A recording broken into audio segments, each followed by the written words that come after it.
una reflexión que se llama la comunicación popular y la construcción de sueños colectivos. En la comunicación está justamente la posibilidad de construir imaginarios, construir interpretaciones comunes de la realidad, y a partir de esas interpretaciones, juicios, elaboraciones que hacemos de la realidad, también intentar llegar a acciones colectivamente, intentar llegar a acciones que pretenden objetivos colectivamente construidos. Eso en principio creemos nosotros que es fundamental y es lo que queremos compartir aquí.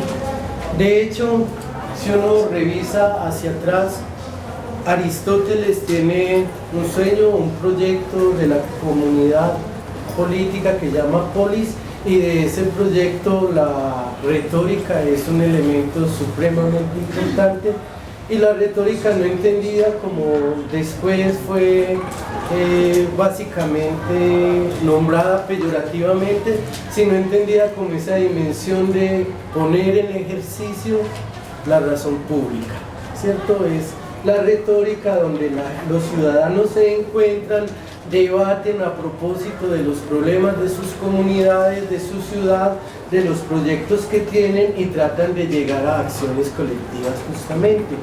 El asunto es que en la polis griega pues era fácil el ágora, pues era un pueblo pequeño, realmente era una ciudad-estado. El ágora daba cabida para aquellos que estaban en posibilidades de discutir sobre la cosa pública, pero además porque los que estaban en posibilidades de discutir eran muy poquitos, ¿cierto? Muy poquitos. Esto es una sociedad esclavista. De hecho, los griegos consideraban que quien tuviera que trabajar para mantenerse no tenía tiempo para ocuparse de la vida política, que entonces tampoco debía ser considerado ciudadano, y las mujeres en general no eran consideradas ciudadanas. Entonces es un espacio para disertaciones de muy poca gente que, sin embargo, pues lograron las construcciones que nosotros conocemos. Y ahí se deriva básicamente el sueño de la democracia occidental, en donde todos participamos en la construcción de esa comunidad, y se supone que las decisiones que tienen que ver con los destinos comunes son decisiones que nos involucran a todos, pero hoy en día no podemos pensar en un ágora, ¿cierto? Aunque la definición de ciudadano es mucho más amplia, todos en teoría, hombres y mujeres, somos ciudadanos y se supone que no hay esclavos, ¿cierto? La participación termina siendo mucho más complicada por la complejidad que ha asumido esta sociedad, por lo extensivo de su población, por lo diversa, bueno, por cosas evidentes. Como que lo que más parece acercarse a eso que en otro tiempo era el ágora, que permite la discusión pública, podrían ser los medios de comunicación, pero justo ahí nos encontramos con un gran problema, y es que si bien la retórica y la comunicación en el pueblo griego tenía como propósito desarrollar, jalonar la capacidad retórica, de argumentación, discursiva, en última instancia desarrollar el juicio, la capacidad de juicio, la autonomía, la capacidad de debatir, pareciera que los medios masivos de comunicación se han ocupado de todo lo contrario. Es cierto que los medios de comunicación modernos nacen con una idea desde la democracia de ser un poder fiscalizador de los otros tres poderes, es decir, la sociedad civil va a fiscalizar lo que los poderes hacen a través de los medios de comunicación. No obstante, esa idea se desdibujó rápidamente, porque es que a mi juicio parte de una premisa falsa. La premisa falsa es que existen intereses generales en una sociedad dividida en clases.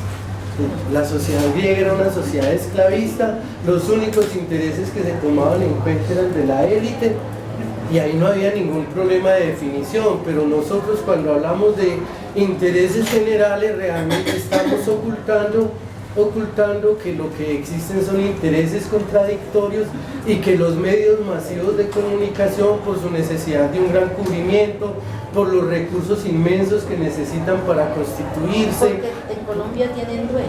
Porque todo eso finalmente, es decir, los grandes recursos que requieren los medios masivos de comunicación hace que no todos los sectores populares tengamos acceso a ellos ni como informadores ni como consumidores de información. Y hablar de productores y consumidores de información ya es una cosa terrible, ¿cierto? Ya no es hablar de comunicación, es hablar simplemente de flujos de información.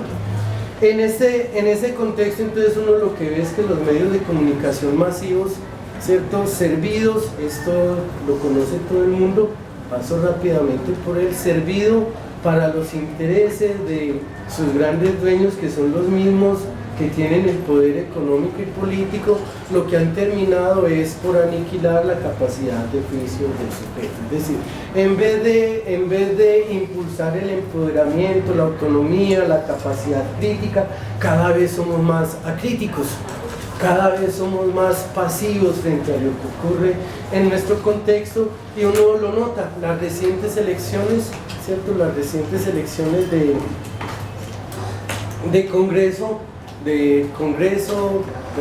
alcaldía, de gobernaciones y todo, pues uno encuentra una clase absolutamente cuestionada, con unas historias de corrupción, con unos vínculos evidentes, pero no pasa absolutamente nada porque eso nunca se puso en cuestión desde la comunicación misma. No obstante, los medios de comunicación y la comunicación en general sigue teniendo el potencial ese del que hablábamos en principio, que la comunicación sirve para construir visiones comunes del mundo, para construir interpretaciones colectivas del mundo que nos ayudan a avanzar en una acción colectiva con fines y objetivos colectivamente construidos, solo que no la de los medios masivos de comunicación. En ese sentido, entonces, hablamos de medios alternativos de comunicación como la posibilidad de volver a abrir el escenario a las comunidades, no necesariamente para la participación en las instancias representativas de las instituciones de la democracia representativa, pero sí para abordar problemas concretos y locales de las comunidades en su propia cotidianidad.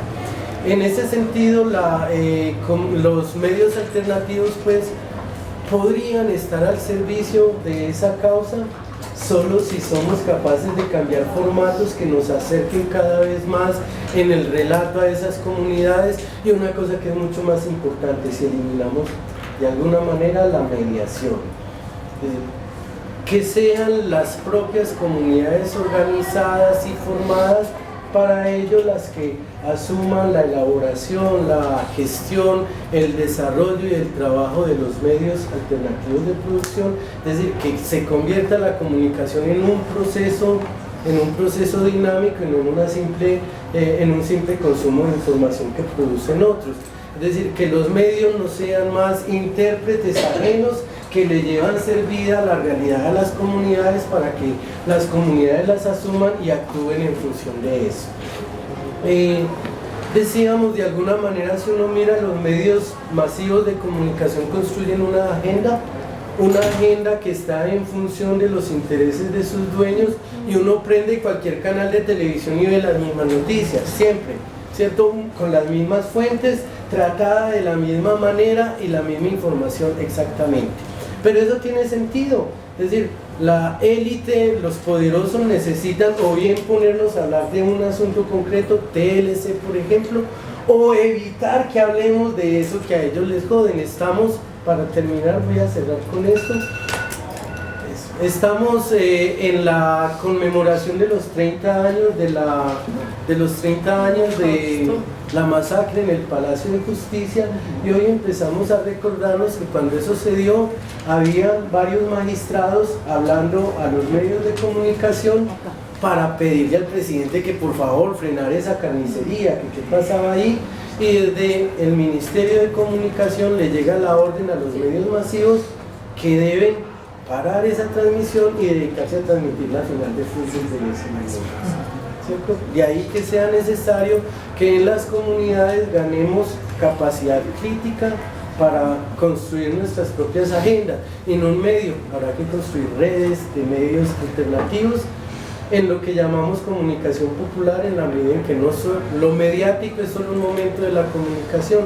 Hay que volver a la comunicación directa, a los relatos de los abuelos, a las reuniones de las juntas, a los conversatorios y a los cineforos, etc. Muchas gracias.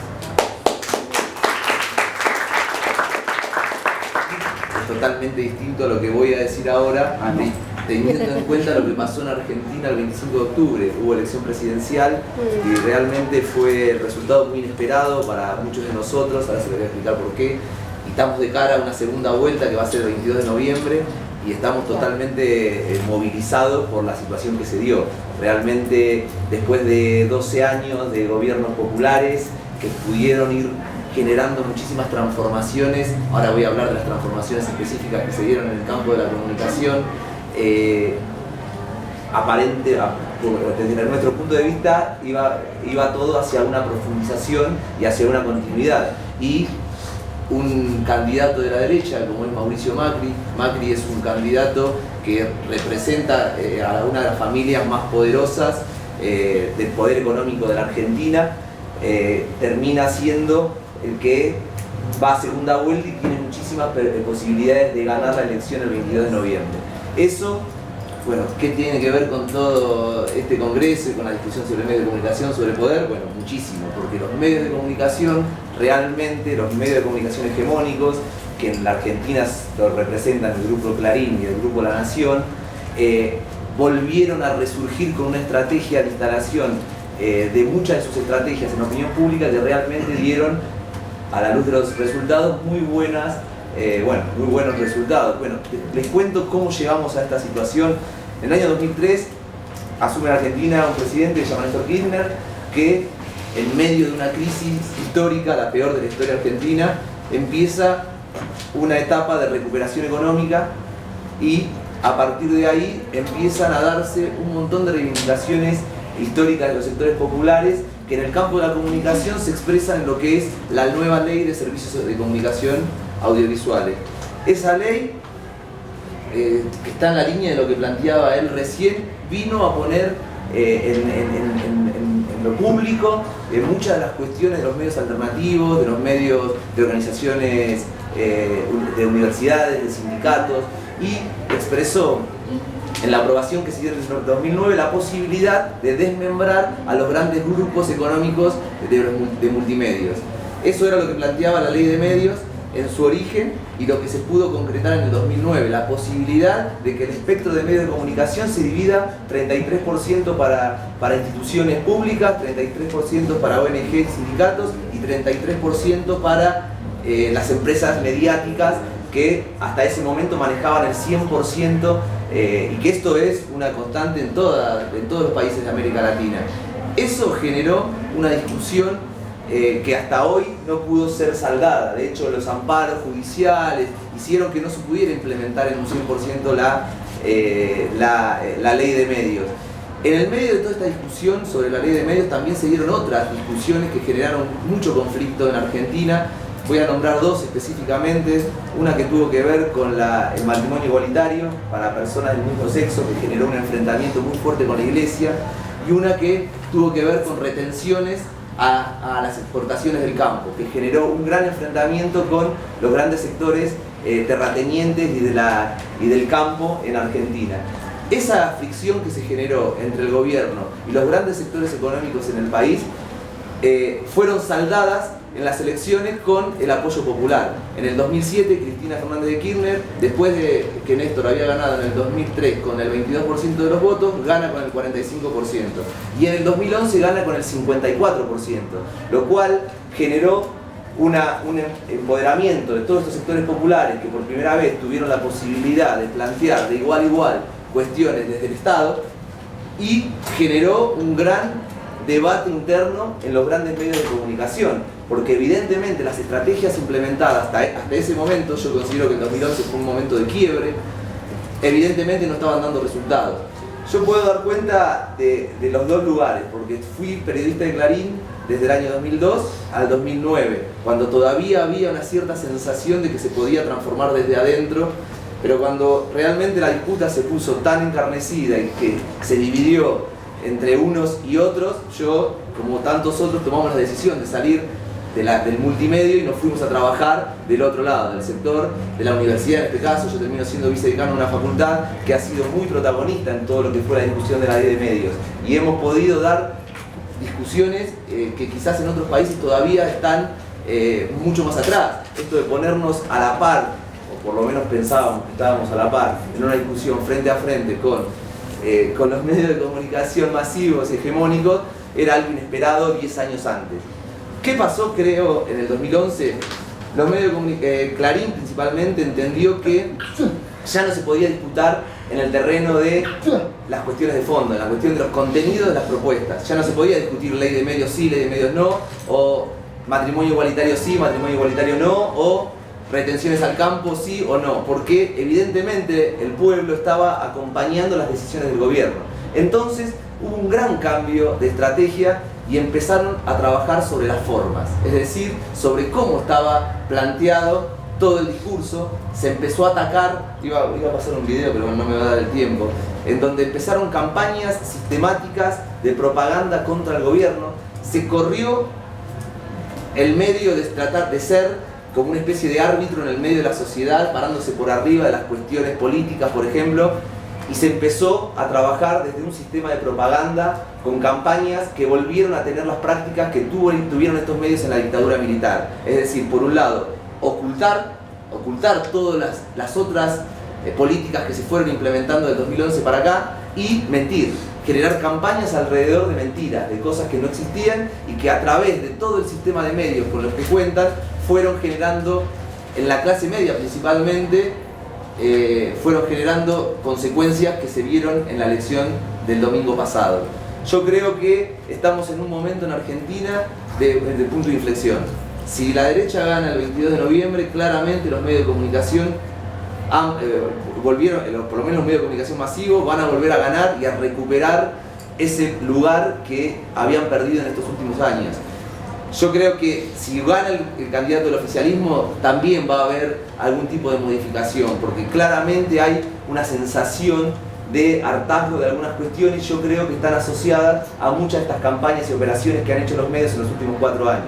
Por eso, esta experiencia de Argentina yo la vengo a contar acá, porque creo que puede ser una experiencia similar y que se puede llegar a repetir en otros países de América Latina. Si la derecha llega a ganar en Argentina, yo creo que va a ser un golpe muy fuerte, y que vamos a tener que estar vamos a tener que tener muy en cuenta desde las ciencias sociales, en realidad vamos a tener que tener en cuenta desde todo en América Latina, porque va a generar un reflujo de muchas fuerzas que parecían adormecidas o que se habían fragmentado en los últimos años. Por eso, acá me llena de alegría, recién un grupo de investigadores de Argentina reunidos firmando un documento en defensa de todo lo logrado en los últimos años, tratando de generar un movimiento que nos lleve de acá a 2 semanas a poder mantener parte de lo que hasta ahora hemos logrado. Nada más. Sí, 2 minutos. ¿Ah? Video, 2 minutos. Bueno, no, es un video de 1 minuto en donde muestra lo que ha sido la campaña de los medios, esta campaña orquestada en base a mentiras en los últimos años. Y lo peor de todo es que después aparecen las desmentiras, pero ya no alcanzan para minimizar los efectos generados por la mentira.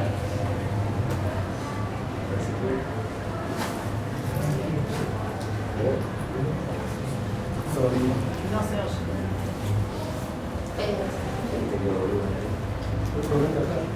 Parece que estuviera ahí en silencio. En el PC. Busca el del sonido. ¿Esa qué? No importa. Está en cero, sí, súbale. Ahí está. Arriba. No se escapa, miren la plata que cobra. Mientras los gremios negocian aumentos, se supo que el ministro cobra 400.000 pesos por mes como director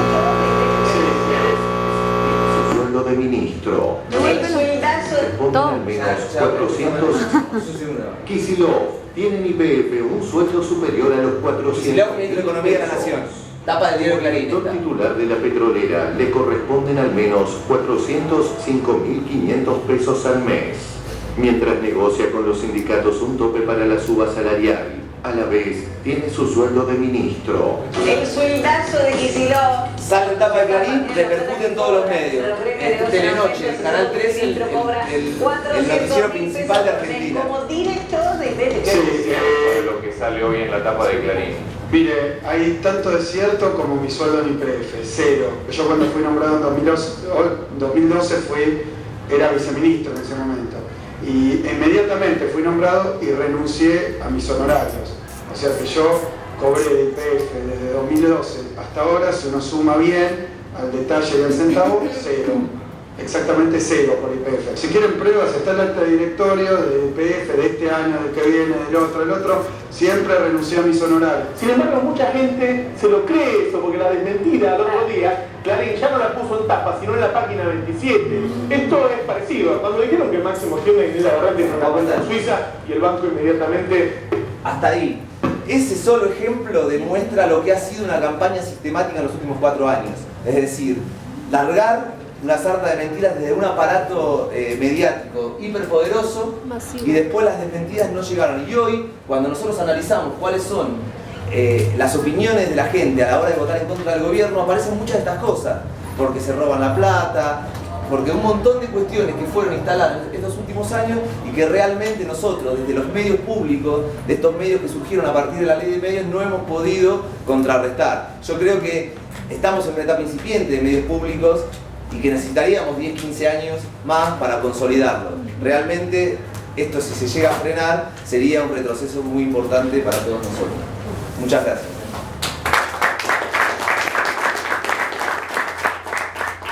Vamos a terminar a tiempo, para tener mucho tiempo que conversar. Yo voy a primero hacer un comentario general. En el panel hay un aspecto que es súper interesante que todos han mencionado, y es que lo que junta comunicación con política es el concepto de ciudadanía, o sea, que es el que amarra. Cómo hablamos de comunicación y política, es que lo que junta es ciudadanía.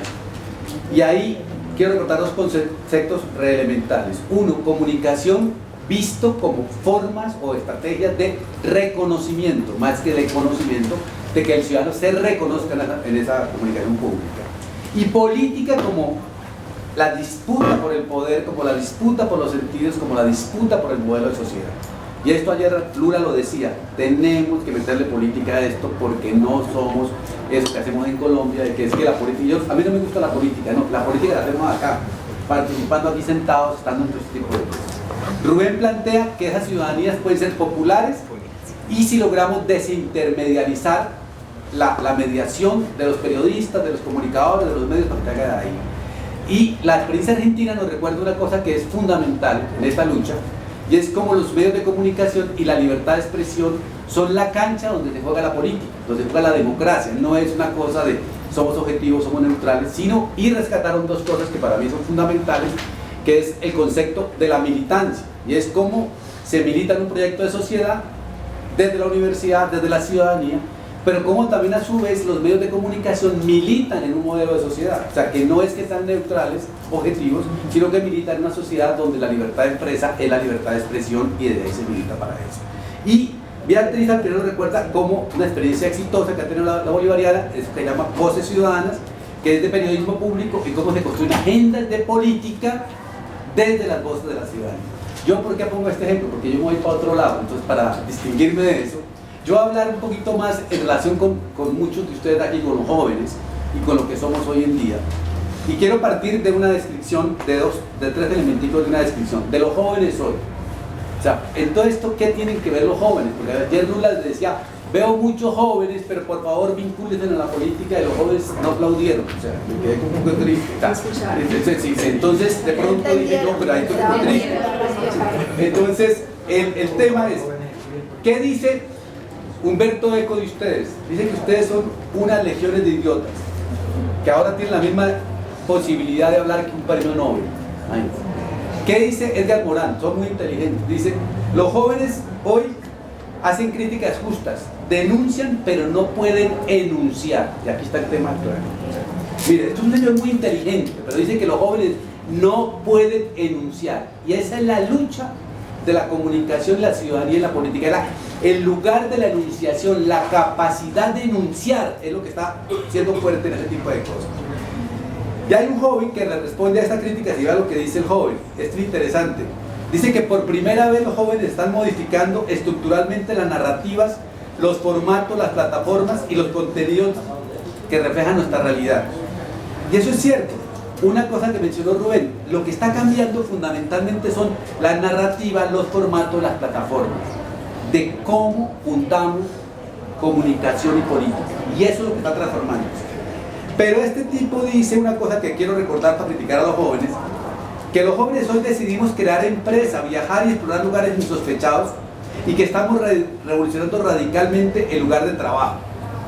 Aquí hay una cosa que todo joven compró hoy. Aquí en Medellín sobre todo también se compró bastante. Seamos innovadores, emprendedores, empresarios. ¿Y sé qué pasa con eso? Al ser empresarios dejamos de ser trabajantes, laburantes, empleados, dejamos de ser gente con derechos sociales para pasar a ser solamente, supuestamente empresarios, con lo cual estamos perdiendo derechos sociales con la idea de que ahora soy empresario. Entonces, ese cuento los jóvenes la compraron y están asumiendo. Y vean la siguiente, que es terrible. Exigimos servicios estatales y financieros justos, rápidos, transparentes, adaptables y centrados en la experiencia del usuario. O sea que aceptamos que el capitalismo no puede hacer nada, que nos exploten justamente, pero que nos exploten transparentemente, justamente, rápidamente, adaptablemente. O sea, ya aceptamos que eso es lo que gana y que automáticamente aceptamos. En este contexto yo quiero proponer tres cosas. Una, que lo que nos toca hacer, oyendo todos los discursos, todos tienen una parte de verdad, es plantear una cosa que yo llamo las culturas bastardas. No somos puros.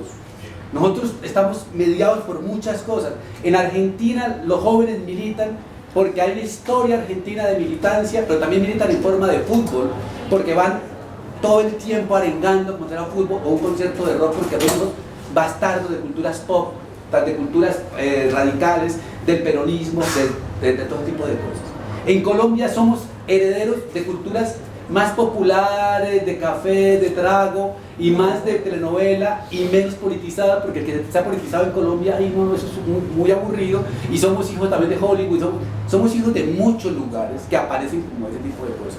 Y aquí quiero mencionar como conclusión de esta parte, que entonces al ser hijos de culturas bastardas, los jóvenes son millonarios en cultura pop, pero también sirve para la política. Que el hecho de que estemos en redes sociales y que seamos super expertos en fútbol, en videogames, que seamos expertos en películas, en series, no quita que haya un lugar de capital cultural desde el cual se pueda hacer ciudadanías. Y desde ahí viene la otra propuesta que venimos haciendo hace rato, y es, yo propongo que hay una ciudadanía celebrities, que es donde los medios son interesantes. Y es cómo hacemos para ensuciar las pantallas, lo que llamarían en Argentina escrachar las pantallas, tomarnos las pantallas, para hacerlos en otras estéticas, otro tipo de cosas. ¿Cómo logramos que los medios públicos, los medios ciudadanos, los medios de la gente se parezcan a la gente y comiencen a tener la autoestima pública puesta ahí? ¿Cómo hacemos para que los ciudadanos también se vuelvan estrellas pop de nuestras culturas? ¿Cómo hacemos para que desde ahí generemos reconocimiento y de ahí generemos política? Y para terminar, si hacemos eso, la ciudadanía celebrities, que es aumentar la autoestima colombiana, colectiva de los ciudadanos. Hay dos frases que escuché, una en Colombia y una en Argentina. En Colombia una señora de la Comisión Nacional de Televisión dijo que los pobres ensuciaban el espectro. Eran muy feos y no sabían hablar. Y en Argentina escuché otra que también me parece grave, es que hay que subirle el gusto al pueblo. A mí me parece que son graves las dos. O sea, el pueblo puede estar en su gusto y puede estar en sus estéticas en las pantallas, y eso es lo que hay que tomarse, y no solamente las voces, que la tomen con la estética, con la narrativa, con lo que quiera decir, porque no solamente los temas que a nosotros nos parecen importantes, sino que a la gente le parece importante. Y ahí es donde termino diciendo que dónde se está manifestando los jóvenes, dónde junto juventud, ciudadanía, culturas bastardas, ciudadanía celebrities, en las redes sociales. Y en las redes sociales lo junto con una idea que es la idea de la abeja, una cosa que yo llamo la polinitización de la política, que es aprender de las abejas cómo se polinizan. Y entonces las abejas van de flor en flor, chin, chin, chin, y cada vez van, y después van picando, y van picando. Las redes sociales son como un enjambre de abejas que está listo para explotar. Esta mañana nos dejaban entrar y todo, Y entraron, picaron, luego se calmaron otra vez. Después, esta noche no lo van a dejar entrar a Mujica y otra vez. Pican.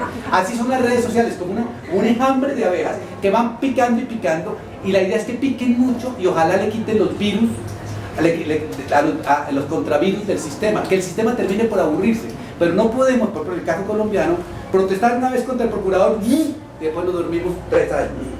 Después, ley de educación y otra vez nos dormimos 3 años. Lo que necesitamos es picar mucho para que el sistema se quede sin antivirus y podamos hacer transformación en eso.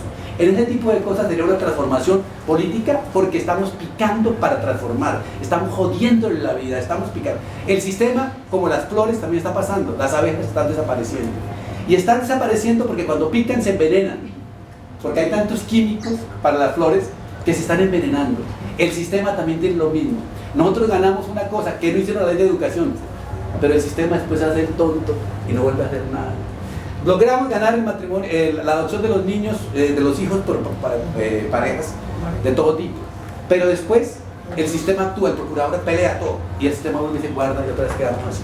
Entonces lo que necesitamos es ejercer esta cultura elemental, no tan potente como la dicen los demás, pero aplicar esto bastardo para hacer una ciudadanía celebrities, para picar mucho al sistema, para hacer una política desde abajo, desde los jóvenes. Muchas gracias.